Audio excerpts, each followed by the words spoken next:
Good afternoon and welcome back.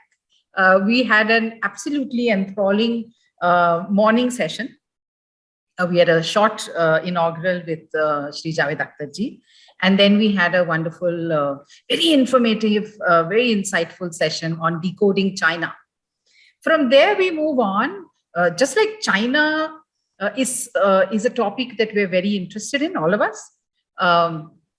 The book that we are going to hear about today, and we're going to listen to conversations about, not just the book, but from the book, probably other topics related, is also something that I think a lot of us obsess about. Over the past 2 decades, I would say, I've been teaching for a very long time, the concept of being a parent, the concept of being an educator, do those roles merge? Foreign collaborators often tell me that Indian teachers are teachers come parents, and that's not something that the rest of the world often agrees with. Conscious parenting, and the pandemic, I think, has made this even more intensified, because suddenly out of the blue, parents and kids inhabiting the same space. I had nieces who said, I've never been with these brats for 24/7. And how do you teachers manage? So I'm absolutely delighted to welcome Dr. Manisha Pathak Shelat. I hope I'm pronouncing the name right. She and Kiran Bhatia wrote this very interesting book called Raising a Humanist, Conscious Parenting in an Increasingly Fragmented World. We have an equally distinguished, and being from a liberal arts college, Esha, I should say that your bio enthralls me as much. We have Esha Sarkar in conversation with her, and Esha is the author of the Goa Saga. And students, you might know this, the Symbiosis Lit Fest is unique in the sense that it's designed primarily for the 30,000-40,000 students primarily who study at Symbiosis from KG to PG, as we say, and then through them, their families and their networks, etc. So she's the founder, podcaster, and producer at The Right Creed, and there's so much more, but happy to welcome both of you. Honored that you accepted our invitation, and over to you, Esha. Okay, thank you, Dr. Anita, and hello, Manisha. I'm used to calling you Manisha, so I will call you Manisha. So I became a parent about 3.5 years ago. Okay, and since I became a parent, or rather, even when I was expecting, I've been bombarded with literature. And not just literature, videos, images about good parenting, bad parenting, and all kinds of stuff, all kinds of advice. Because everybody, whether you're a parent or not, everybody has a comment to make. So what I realized is that a lot of the stuff that is out there has been created by people in the West. So they don't really, take into account the dynamics of the Indian society, the Indian family, the role of women in Indian families, things like that. So that comes to my first question. Like, it wasn't one of the reasons why you thought of coming up with a book like this, something that caters to the Indian psyche and the Indian society as such? Yes, Isha, absolutely. That was at least one of the reasons why we wanted to write this book. See, when you look at parenting, there are certain concerns and aspirations that are universal. You are a parent anywhere. But certain nuances, parenting styles, challenges are very, very context specific. Say something like I shouldn't say mundane, but as daily thing as a bedtime, right? We don't have a concept of bedtime in India, whereas my colleagues in the US and the Europe are 7 o'clock. Yeah. So there are so many little things in our daily lives which are very, very context specific. And then when we decided to talk about issues like, say, gender, caste, religion, privilege, discrimination, we could not, ignore our Indian context, So we wanted to do a book which was very much rooted in our Indian context. Like, for example, you'll see so many books, about how to talk to children about race by American writers. Yeah. But if an Indian parent want to talk to her child about caste, I don't think you can just borrow everything from this book and, do it. So this was certainly one reason why we wanted to do this book. Yeah. I would also say that, go ahead. Yeah. Also, it's like I wouldn't say like it's completely for academics, but it has like very, very strong research base, which kind of like appeals to both academia as well as an ordinary lay person who might not be of that, might not have that kind of background, and so is have you seen the need for that? I need to like pull out academic research and use it in the mainstream, bring out more stuff into the mainstream so the general public, general audience actually understand it and learn a few more things than what their ecosystem really allows them to. Yeah, no, you're right. Because see, Kiran and I have been researching, for a long time together, ethnographic immersive research on media, on children, on schools, with parents and teachers, with children. So we found that there's so many interesting insights actually that should not just stay in a closet, or a university library and just reach out to a few academics, because there is a wealth of insights here which anybody can use. Yeah.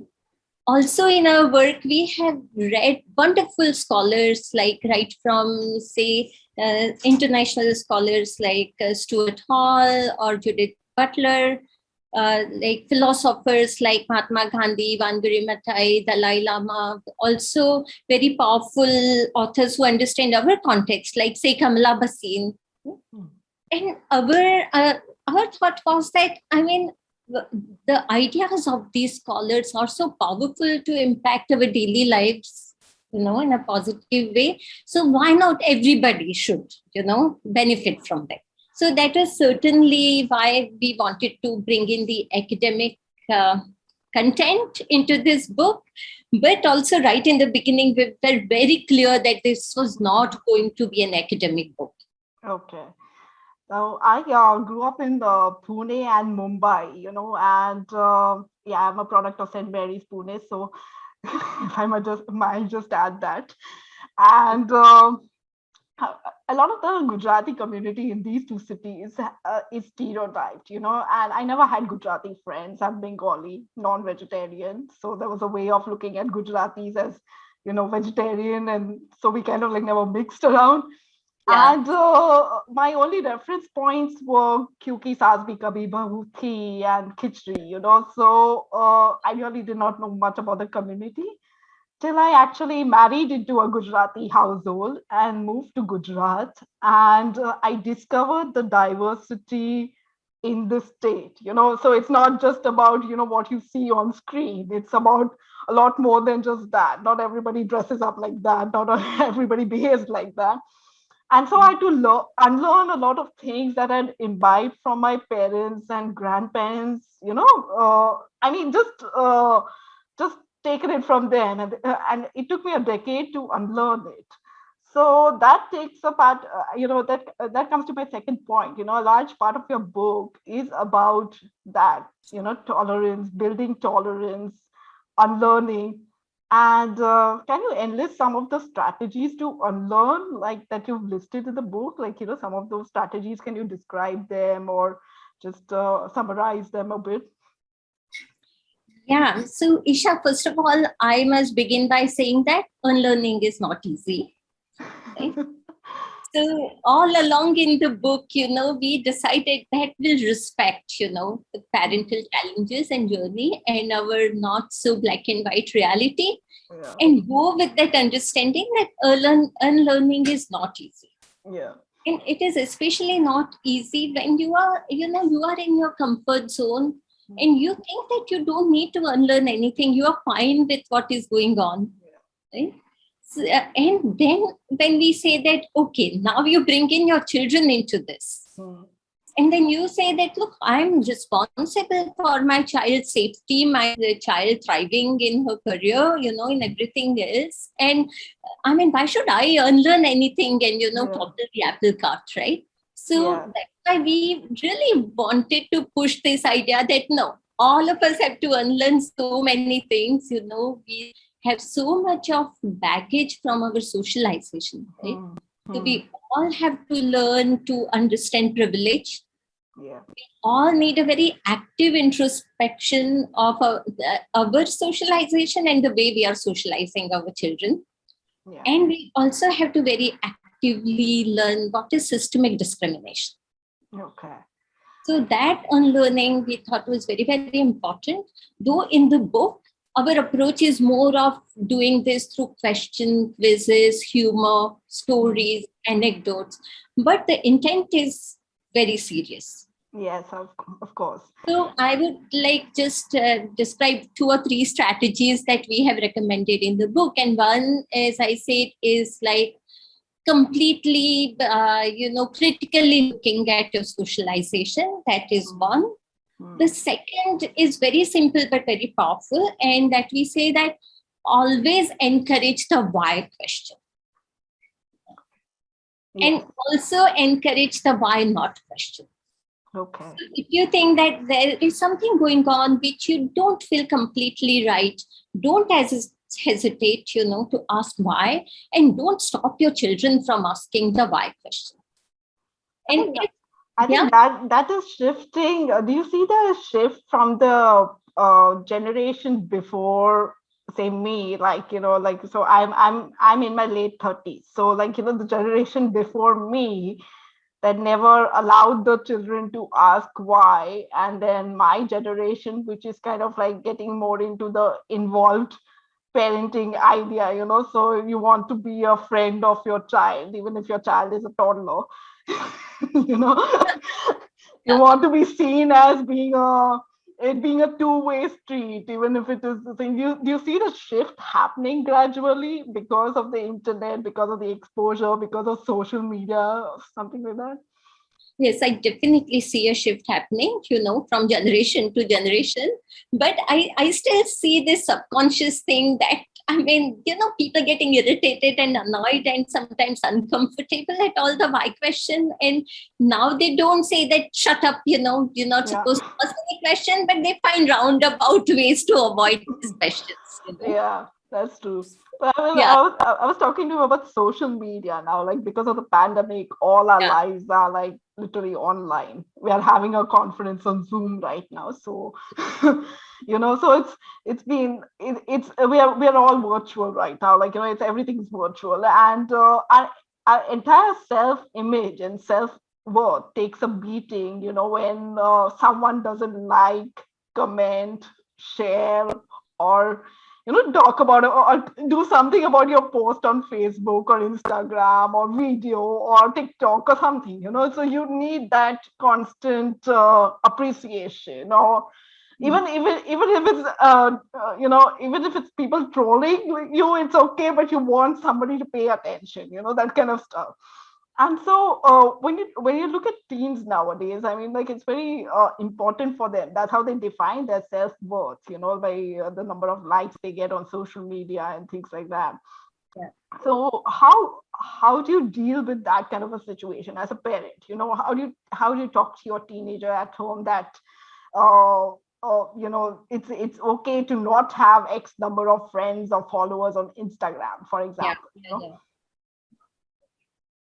So I think it's very, very important these days for every parent to have an ongoing conversation with their children about their digital well-being. I put it as an umbrella term, but that's all. Digital well-being is all about using, digital media in a way that can, enhance your quality of life. and helps you steer clear of, very risky behaviors. So I always say that if you want to enjoy certain opportunities, you can't avoid certain risks. So I am not one of those parents or teachers who would say, no, no, no, be very safe. That's not possible, right? I always say that if you want to learn to cross the road, certain risk is involved. And that doesn't mean we tell our children never in your life you ever cross a road.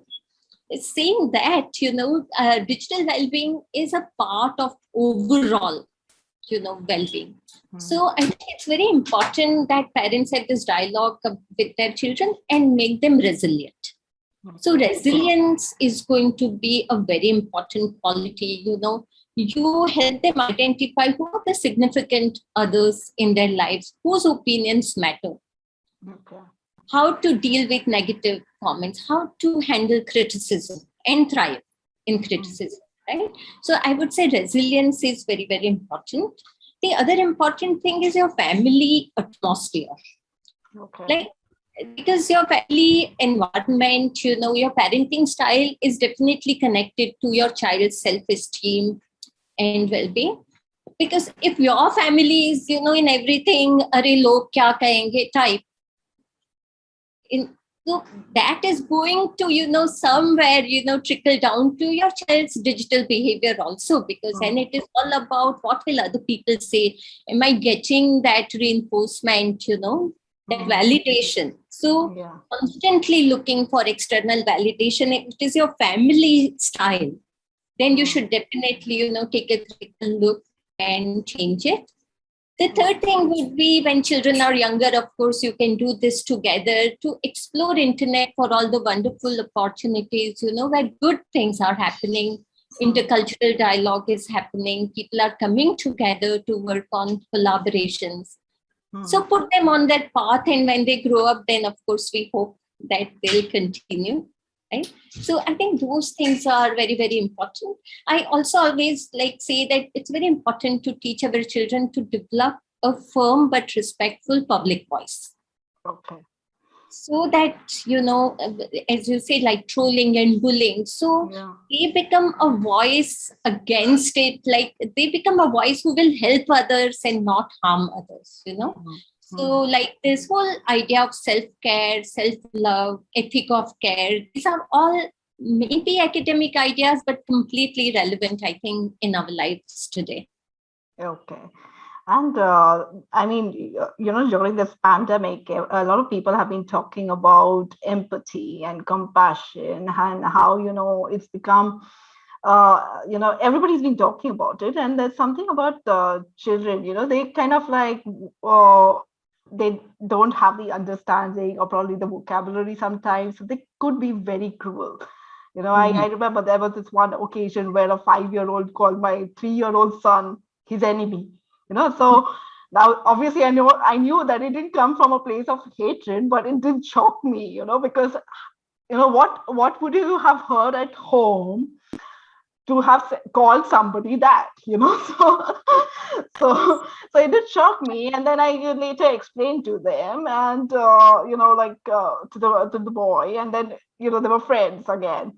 But it becomes difficult as a parent to be objective all the time, right? Because if somebody calls my son something, I'm not going to look at it as a from a fly in the wall on the wall perspective, right? I might want to retaliate immediately. And so how do you teach kids at that of that age, I'm talking about like preschoolers or primary schoolers, things like compassion and empathy and things like that, because that's it. If you teach them at that age, I think it goes a long way. You can obviously imbibe, get empathetic at any age. But if the younger they are, the better. So how do you teach them that? So as you said, language is very important. Yeah. So right from the beginning, mindful use of language, the understanding that the words you use have impact on other people, actual physical impact sometimes, and can really scar someone for life. So that understanding, of course, we have to gradually develop, but that is very important. That said, I think the most important thing for us as parents and teachers is to do what we want our children to learn, because they're constantly watching us. Not saying that in formal situation, but your children are constantly watching us. It's scary actually, sometimes, because, so they are watching how you are behaving with, say, your household health. Or how you are behaving there when they invite a friend from a very different caste or religious or class background. Right? They are also watching how do you resolve conflicts. So they say that suppose if you encounter somebody who have very different opinions, very different ideologies, I mean, do you see that as a threat immediately? Do you either want to attack or recoil? Or do you see that this is an opportunity to start a dialogue, which can become a learning opportunity for both the sides? Yeah. So I've seen so many people, and here I would include everyone, including those who are self-identified like liberals, that you are so much into your own ideological echo chambers, that like family dinners are ruined by, strident arguments, Yeah. But I think what we need to practice and let our children learn by observing us, like, how do you resolve conflicts in a constructive way? I think that is the way to begin with. The other thing, like, I think that I have found it very useful in raising my daughter is that there's so many great resources available outside, actually. Great books, podcasts, lovely stuff on the internet, very good cinema, So enjoy this together, have a dialogue, talk not in a judgmental way, but like as a dialogue, talk about what you've read and watched. I think that also gradually sensitize your children, because Isha, you would agree, right? That, I mean, in our life, we don't actually firsthand experience everything, but like literature and cinema are two things which, help us know about so many contexts and, people's feelings in different situations. Yes. So I think that can have a very powerful impact. Yes. But then, speaking about, so you're talking about obviously your daughter here, but your co-author, Kiran, she was your former student. She was my former student as well at one point. But she's much younger than you. Okay. And collaborating with a younger author on a research book, on a book on parenting. Okay, what are the challenges? Yeah. Number one, and were there conflicts, like, in terms of perspectives? Because obviously, there's an age gap. So how she would look at things versus how you would look at things, and how you might address a problem, a research problem, she might address it differently. So what are the conflicts, and how did you resolve them? Like, while doing a book like that. And I'm asking that question because I'm sure even at Symbiosis, you will have those kind of books and papers where people collaborate with students, teachers and students collaborate all the time. And this is something that happens, but nobody really talks about. Yeah, true. Yeah, so I really miss Kiran today, because so far we have done every talk together. Every talk about the book we have done together, but she's in the US and cannot join at this time, but I really miss her today. So Isha, I know that you would want me to talk about conflicts and challenges, and here I'm being completely honest that it has been more rewarding, I would say, than challenging, working with Kiran. So first of all, this is probably our 6th year working together, So, she was my advisee at MICA. So we began as, the formal advisor-advisee relationship, but we soon developed a very good working relationship, started writing together and published like several academic papers. And then, before this, we've already written one book together. So that is a purely academic book based on Kiran's dissertation work in villages in Gujarat. So I think before we actually wrote this book, we had ample time to, understand each other's style and, work around that. And then I would also say that there are lots of similarities also between us, that we are both completely committed to our work. We have fun while we work. So neither of us sort of bogs down the other. So I think that is a good part of it. And saying that we also complement rather, each other's strengths. So Kiran, for example, has a very strong grasp on theory. She's a voracious reader. I would say my strongest strength is, in synthesizing different ideas and then putting it across in an audience-centric, accessible way.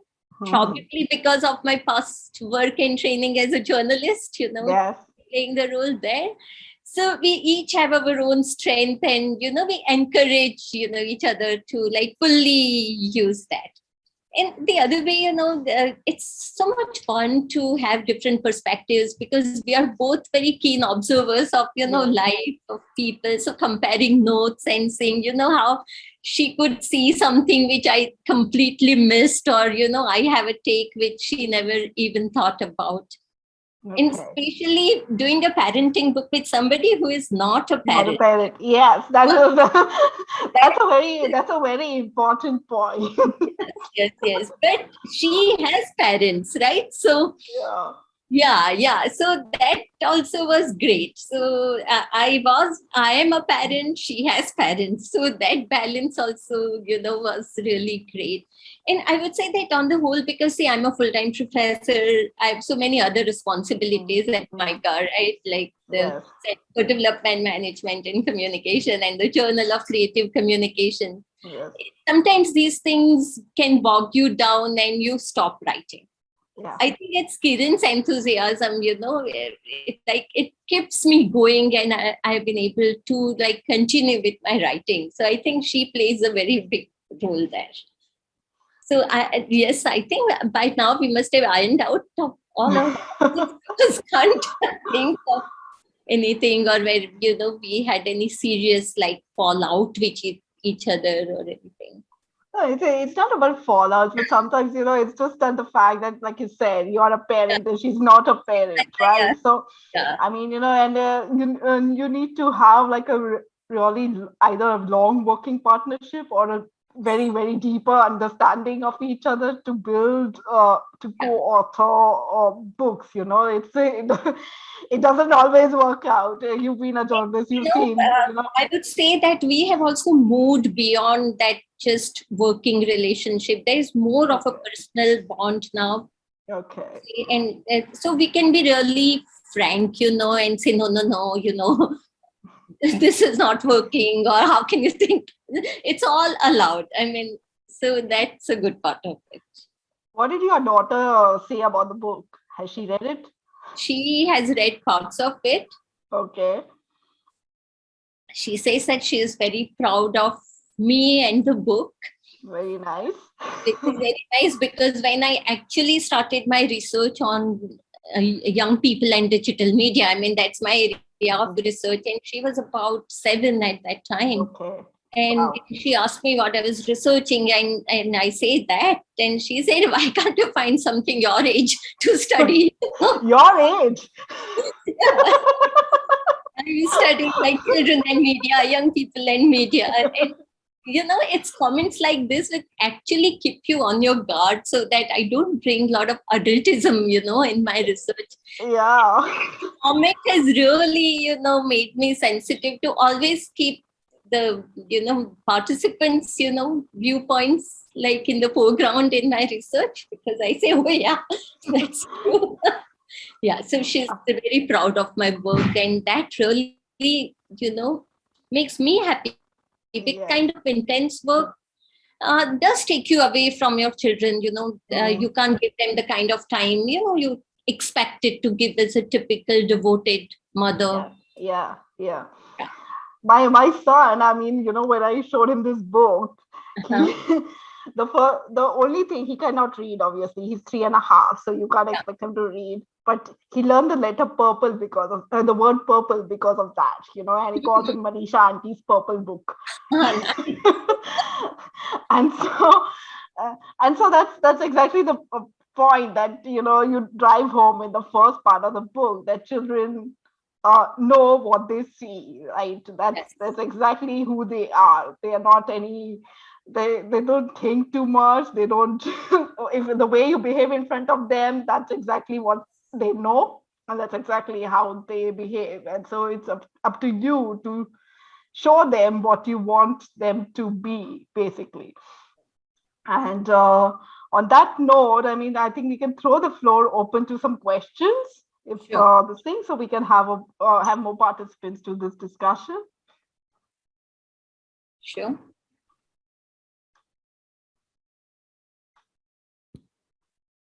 Any questions? Yeah. Any question from anyone? I did see. I really didn't want to read, from the book.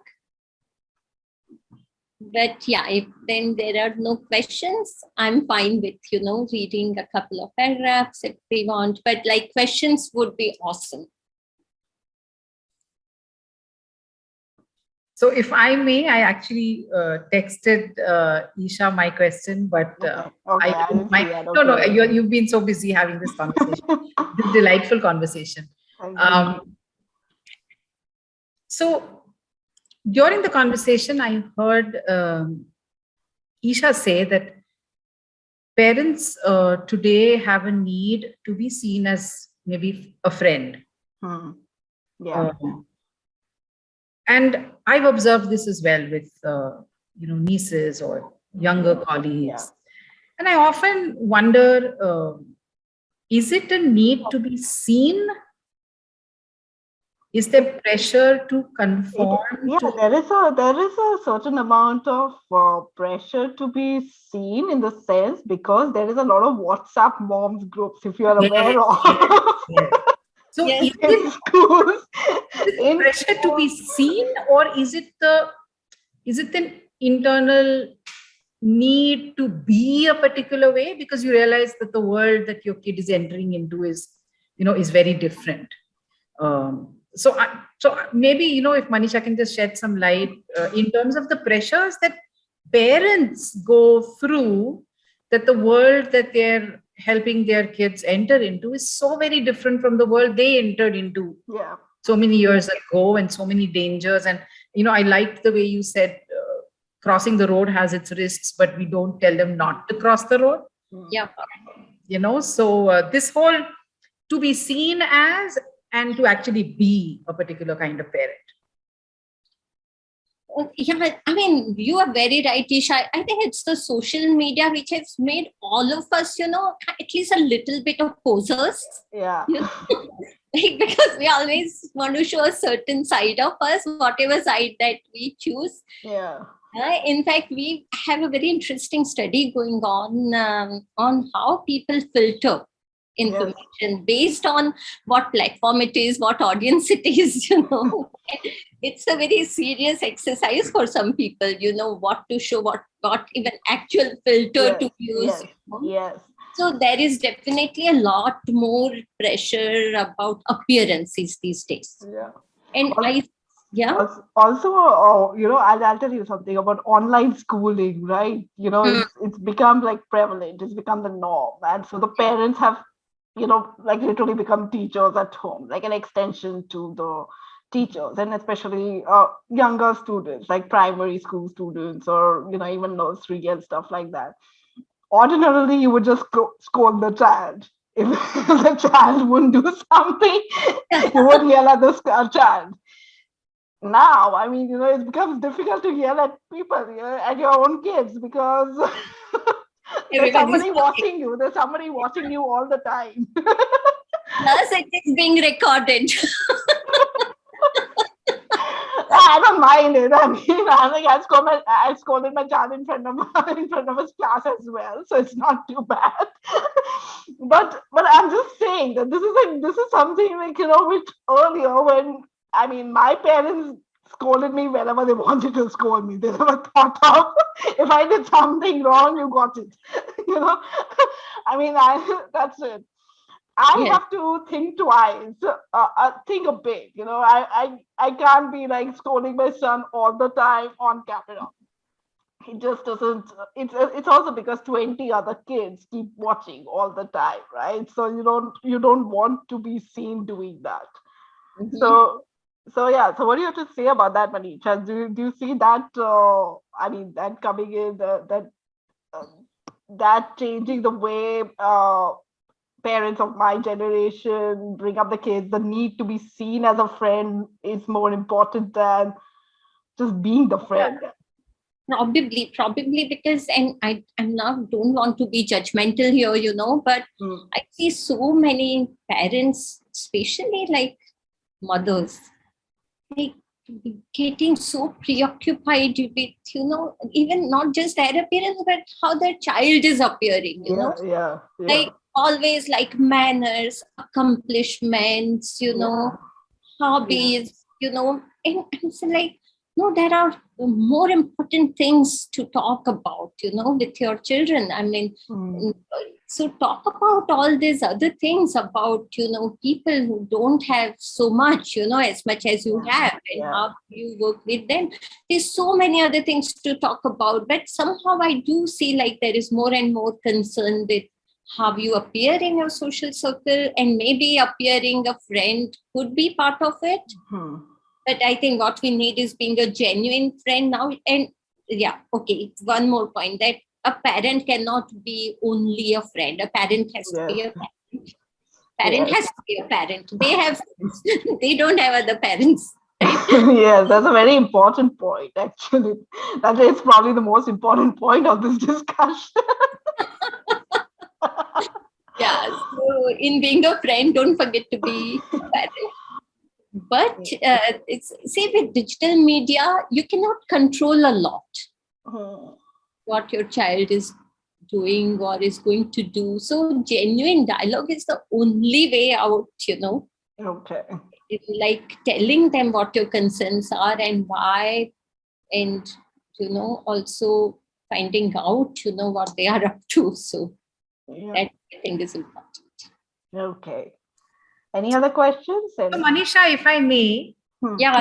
Since we talk a lot about the digital era, etc., there are so many, especially in a country like ours or many other countries, where their lifestyles and their backgrounds, socioeconomic backgrounds are such that they actually are not a part of this digital world. They're comparatively far away from the posers or Instagram or etc. Would you say then that they still need comparatively simpler lives as parents, and that their challenges are different probably from their parents, but simpler as compared to us, that the kind of life that urban uh, parents and families live with the digital and with everything else are very different from theirs? Would you say that? In some ways, yes, because we have done a lot of research with rural youth. And one thing we found that their lives are still more collective. So they don't have so much scope to, venture out on their own and like purchase different games, and it's, try out a lot of things. And there are so many constraints, right? One thing, they have shared devices. So there is a risk of being found out always, On girls, oh my God, there is so much surveillance about what they are posting, what they are watching, who they are talking to, right? And Kiran and I, in fact, just published a paper with another professor from Erasmus University, Netherlands, Dr. Payal Arora. And this is exactly, we have talked in this paper, where we talk about what we call quotidian playful resilience. And it is about girls from low income, families, like under severe patriarchal norms. And they also then find their ways, because after all, young people are young people. They also want to have fun, make friends, explore what is out there. But as you said, the opportunities and the resources they have are very limited. So their parents do have challenges, but different kind of challenges. And then in so many ways, these girls also kind of accept a lot of these norms, as given, which many urban children, because of that so much, global influence, might be wanting to challenge openly. These children don't challenge so much openly. Yeah.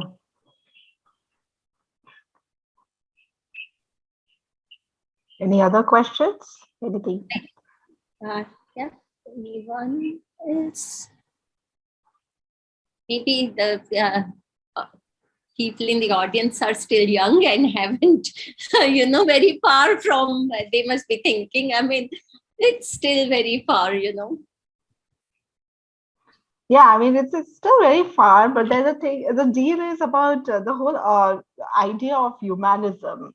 What exactly, so they might actually, Manisha, if you could just elaborate a bit about what exactly humanism is and what exactly a humanist is. I mean, that might also, strike home a few points. So see, if you go with like theory and, all the classical authors, they have very different definitions of who is a humanist, humanism. But for this book, we define humanist as a person who is a critical thinker. Okay. So can be open to different ideologies and then, can design their own worldview, Okay. But being critical is not enough. You have to be at the same time compassionate, tolerant, and empathetic. So if as a human being, you don't have compassion and empathy, you will never have tolerance. Yes. So for us, I think that is a very important part of a humanist and someone who is willing to actively engage with different viewpoints. Okay. And then if we go to the ideal practice, like you put all together in practice to make the world a better place, so you develop that kind of public voice, public practice of deliberation, writing, teaching, and through that, you actually contribute to making this world more nurturing, more open to differences. So I think that would be my definition for this book about what kind of humanist we are talking. Because since both of you are like in educational institutions, I wanted to ask you, it's probably easy to do this in an educational institution because you have your own ecosystem and you have your own culture which you can influence as academicians and administrators. You can foster a culture of openness and consciousness and compassion and empathy. But then the world at large is very different. So obviously when somebody's schooled in an academic institution like Symbiosis or Micah, with a liberal worldview and everything else, that comes with it, and then the student goes out. I mean, you see that there is a bit of a conflict with the way they, have to face day-to-day conflicts in organizations, even corporates. Like large organizations can be extremely hierarchical and patriarchal by nature. So, I mean, do you see that, and how does how does your humanistic principles on campus, how does that help these students assimilate in such a corporate culture? If you can talk about that. Very, very important question, Isha, because a lot of parents, it's not that they don't want to do this, but they are afraid that their children might be misfit, they will not go ahead in life, they will not be well adjusted. And it's very natural for a parent to worry about all these things, And that's why in the book, we constantly repeat this one thing, that we want you to do this at a level you are comfortable with. we don't want that you put your child's safety or well-being, at risk because we told you to do that. Yeah. But in our experience, we have realized that it's possible to be a human being who have all these values, but a human being who knows how to practice self-care, has the emotional and relational intelligence to decide, when it is appropriate to speak or not speak, not take unwanted risk. I again say that, if you want to do things, some risks are very much important, but don't get into a situation that is life-threatening or, it's a very dire negative consequences for you. So nowhere in the book, we push parents that, look, you have to do this or you have to do it this way. So, and that's why we're calling this book a conversation. Yes. Yeah, that's what I love about it. It's not preachy, it doesn't preach. Otherwise, parental guides are like, they just enlist. This is good, this is bad, this is good parenting, this is bad parenting. And sometimes, what is listed as bad parenting is not. I mean, it could be because of the lack of knowledge. It could be because of the lack of the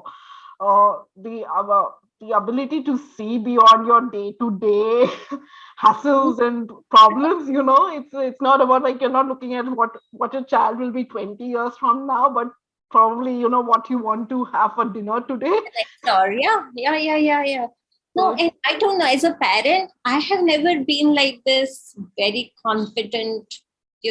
Like some parents are like, I know what I'm doing and I'm like right. And like, I've always been a self-doubting kind of person, So, and then gradually I realized that I know my situation better. I know my child the best, and probably I should have more faith in, my decisions. But I mean, it's a very joyful thing. Like I've enjoyed being a parent, but it is a challenging thing. It can be hard, especially in today's time.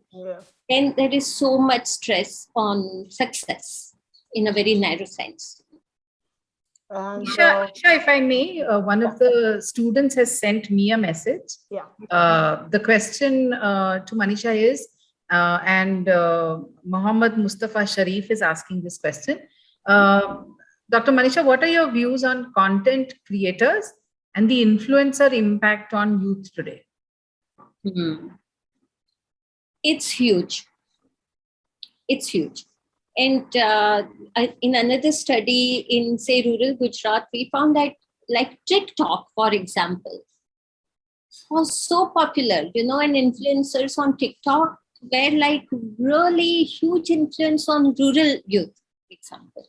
So when we speak to children, there is also need to speak about, okay, who is an influencer, why someone becomes an influencer, how they become influencers and so popular. Then there are also algorithms, and you can even buy likes now, Yes. So you can buy followers, you can buy likes. So I think they need to know if all these other things. I mean, even otherwise, see, every generation had their influencers, right? There were always first political leaders, say, during the independence time, and then Bollywood stars and cricketers, like every generation has had it. But as like everything else, social media kind of amplifies everything. So that becomes then a big thing. I think they're taking it in. Yes. Because it leads to a lot of thinking, right? I mean, evaluation, introspection, yourself, your parents. To practice all these things. You can start with yourself, I would say, and then neighbors, nieces, nephews, Yeah, absolutely. And if they're sitting at home, they're probably having these conversations with their parents right now. I hope they're happy conversations. The ability to have a conversation, the ability to be open and listen. Yes. Yeah.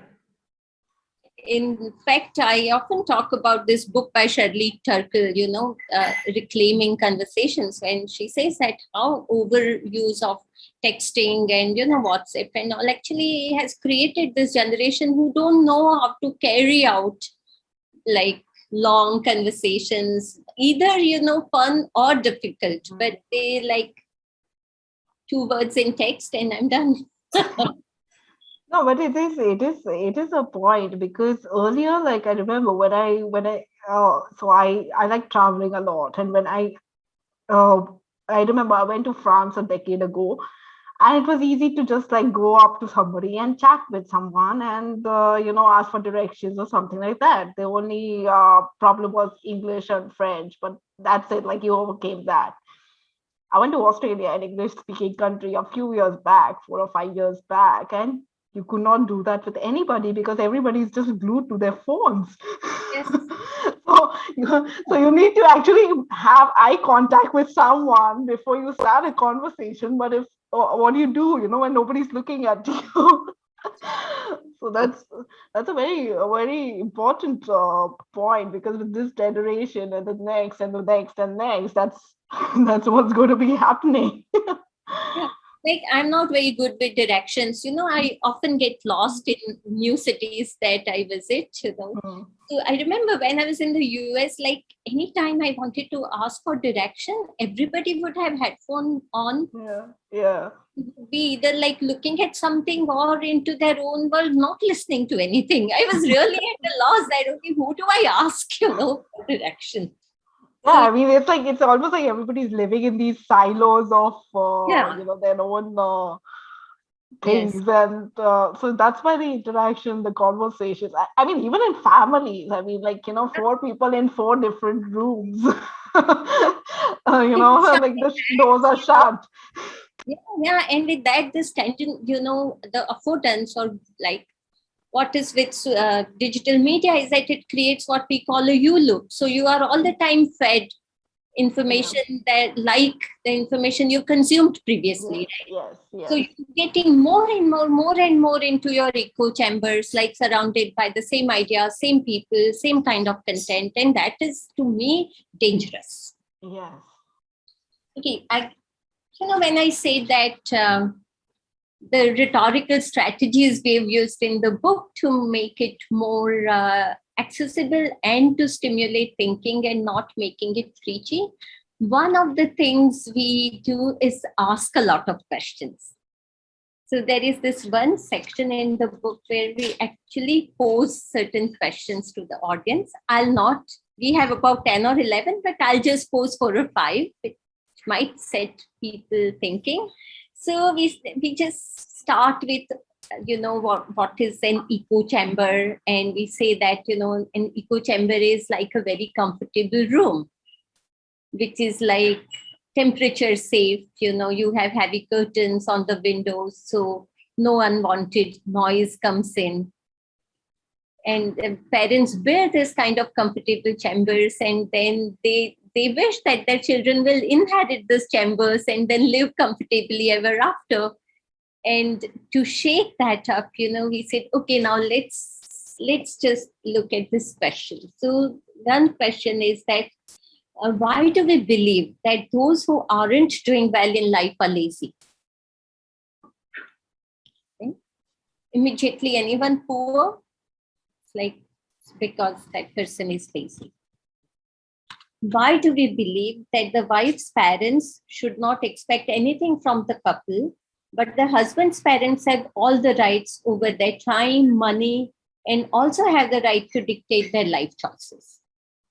They are, after all, 2 sets of parents. Why do we automatically assume that our daughter will be happier if she married an engineer rather than a school teacher? There is another question here. Yeah. Why do we believe that everyone benefiting by affirmative action or reservation do not have the merit, but those studying in self-finance courses or donation seats are okay? Why do we support keeping Rosa and ridicule women observing Karwa Chauth, or vice versa? And there are more such questions like this. So I think these stem from our daily life. Okay, yeah, you're right that And teachers, parents, all of us, another caste or a different background, and then we say, we went to like somebody's place and you won't believe they were from like such and such caste or class, just like us. Their home was like just like us. And these are like daily conversations around us.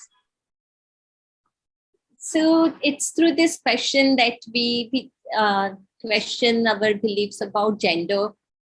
We also introduce ideas like that. Now there is this argument, right, that gender is not a binary, like two extremes of men and women. It's a continuum with so many different variations. There are so many different things to think about. We tell stories about how the whole idea of caste has percolated to second and third generation of Indians living in the US, for example. So, there are so many stories from like contemporary life and from mythology that we have woven into the book. And there is this, a little joke also that, comes up somewhere in the book, and that again sort of questions our thinking on the caste. So I think it's good to end with that. So it's like. So before you end, I can't resist. Esha, I'm butting in. You talked about gender is not a binary. And I work at a college that deals with, that works with undergrads, right? 18 to 20. And so many parents have had this conversation with me, and I can feel it that they're so lost. They don't understand this themselves. You see, there's been no book on parenting. There is nothing on. So the social media and everybody else has gone, it's kind of exploded with gender, sexual orientation, identity. And parents are lost. Parents don't understand. And then what you don't understand, you get afraid of. And then, the law and society. And actually today being a parent is sometimes thank God my kids are, I wonder if But you're still a parent, even if your kids are still a parent. But luckily I work with students who keep me on my grounded and up to date with everything. So therefore, I hope I'm navigating the life a little better, but it's very scary for a parent. It's easy to say that, embrace but I'm sure as a parent, it must be their worst nightmare come true, as important as a health issue are these kind of conflicts that they're not ready to cope with, and support systems are lacking. Completely. So we need to do something to, like a parent information support group, and I'm sure they're there, but probably a little more proactive. Very little. What can we do to help parents understand? There is also like, so one is like, it's a string of like a long string of letters, LGBTQIA. So my husband once said, what's left of the alphabet? True. And it's hard for people to understand, and it's also so there's a lot of discussion on social media, but popular media and popular literature and this thing, and so that's the reason why when I wrote my book, this series, the Goa Saga, my lead. So there are two male protagonists, both this thing. I would say like there's one lead. They're both quite competitive, and one of them is gay. So it's the idea of bringing, having a gay protagonist who is very normal, like as normal can be. Okay, no mannerisms, no gaudy clothes, no pansy behavior, the things like no that. general stereotyping. No stereotyping. Because I have had many friends who are homosexuals, and right since college, and none of them behave like anything that you see on screen. Like I mean, yes, there is a certain section of that particular community who do dress up like that. I wouldn't say there's not, But then you have nobody. that across the board. You have it. But you have it across the board. I mean, it's not like, and seriously, and you go to rural India, a guy wearing pink pants is normal. Mean, it's not even like about the color, because you go a bit away from India, pink dhotis, pink shalwars, pink churidars, pink pants. I mean, men wear all kinds of stuff. It's not, so it's just the way the Western protection of the dress is. Like, okay, you cannot have pink on men, or you can't have purple on men, or you can't have orange on men. I mean, for us, our sadhus wear orange, for God's sake, So. Isha, even like holding hands. It's Holding very hands. common in rural India for like two men friends or two women friends to hold hands. It's very common. Very, very common. So so that's the other thing, and so you on one side you get like this barrage of information from social media that tells you that, okay, a gay person is like this, like this, like this, like this, and this person is gay because he wears those he or she wears these kind of clothes, dresses up like this, goes to Pride, does all of that, but that's also a large part of your population in the country, which doesn't know what homosexuality is, So then there's always that conflict, and it's also difficult in our case where so we have something called the eunuchs have always been a part of the Indian society, right? It's been there, and they used to be a part of the Mughal court. It's only after the fall of the Mughal empire that they've been reduced to the position that they are right now. Maybe you see them on streets and stuff. But you had a third gender. Yes, they were not respected, but you had a third gender. So in India, you had that diversity that is not just male and female. There is one more. In the Western world, that wasn't there. So that's the so there are those disparities between these definitions that come in when you look at the context of a country versus the rest of the West, primarily the West. So it becomes difficult to understand. I mean, and imagine children of 6 or 7. I mean, how will you decide he, she, him, her?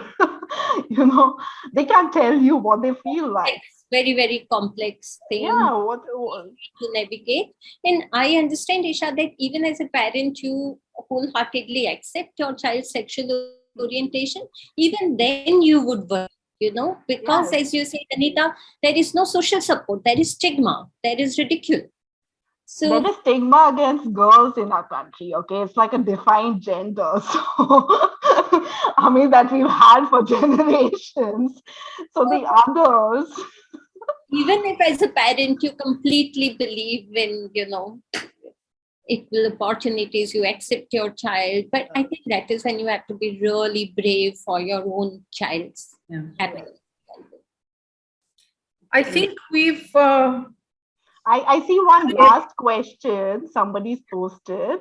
Okay. Somebody's asked for your views on Facebook changing itself to meta and the augmented reality and virtual reality growth on the youth.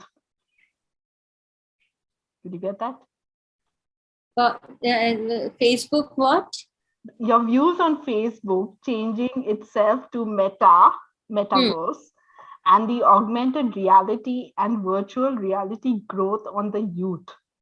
Well, see, like the way technology advances, we cannot stop it. The ways the world is changing. What is in our power is to make sure that, we don't get carried away in a ways that damage our life. That's the only thing in our power, because what will happen technologically will happen, If you you can develop a more powerful voice, then definitely you should work in the area of policy, education, where you can give at least some direction to the dialogues and conversations on these issues. And I think public conversations is very important about all this agenda, like what should we do with technology? How should we use technology? So that is what we have in our power. Is that, we make sure that we make the best possible use for it. We make equitable use of it. Yeah. And I still myself have to understand what this whole meta thing is, I've been reading up, but I cannot claim that I know everything about it yet. Yes, it's quite complex, and it reminds me of like back in the early 2000s, there was something called the Second Life. It's literally that. It will have its business side. It will have its geopolitical side. So you have to really understand it before you start talking about it. All right, I think we're done with the questions right now. Mm-hmm. And shall we wrap up? Yeah, I think it's been nice. I think we passed our time as well. So let me thank Dr. Manisha. I've enjoyed this conversation. I'm looking forward to reading your book. We've put up some links in the chat box, so do pick it up. Whether you are a parent, whether you know a parent, whether you plan to or not plan to, doesn't matter. Do pick up the book. Let's read more about it, and absolutely critical. I mean, as important as any other topic that we're dealing with today. This is something. So thank you so much, and do tell your co-author, Kiran, that we missed her, and we look forward to meeting her someday. Thank you so much, Isha. You brought a lot of energy into this, and of course a different way of looking at things. Let me thank you all, and to the audience that has joined in.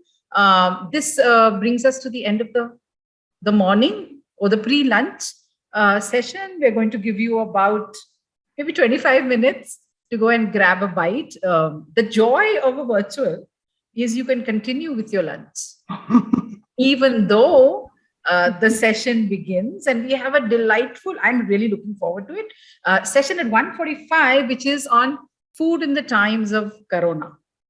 And we have a brilliant panel, an academic, a blogger, we've got a chef and an academic who's going to be in the session. So do come back, and that will be followed. So that's at 1:45. Let me just read from here so I don't get the timings wrong. So food in the times of Corona with Dr. Kurush Dalal, Sai Khandekar, and Dr. Howard Rosing. That's at 1:45 to 2:45. From 3 to 3:45, Rahul Ravel will talk about the book that's coming up called Raj Kapoor, The Immortal Master at Work. Then there's another delightful book by Swati Jena and T.N. Hari on diversity beyond tokenism, why being politically correct doesn't help anyone. Interesting themes and topics. And we end with a session on children's literature, in which Dr. Sulakshana Sen is going to be in conversation with Geeta Dharmarajan and Ragini Siruguri. So that's for today. Do come back, in about 25 minutes. Thank you, Dr. Manisha. Thank you, Isha. Thank you so much. Thank you. And let me also thank, Sage. Sage Publications is my go-to whenever I'm in trouble, whenever I want ideas, whenever I want books, authors.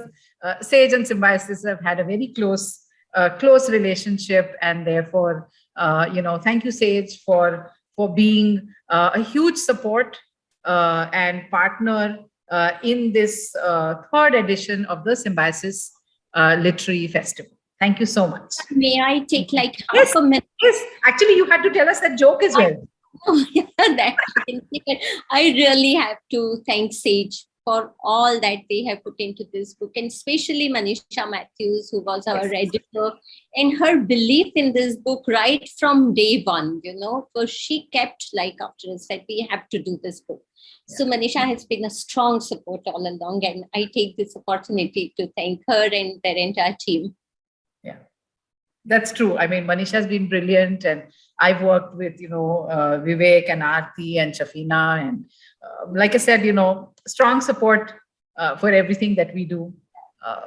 So go grab a cup of soup, have a bite, and do come back at 1:45 for the next session on food in the times of Corona. Thank you so much. Thank you. Yeah, thank you.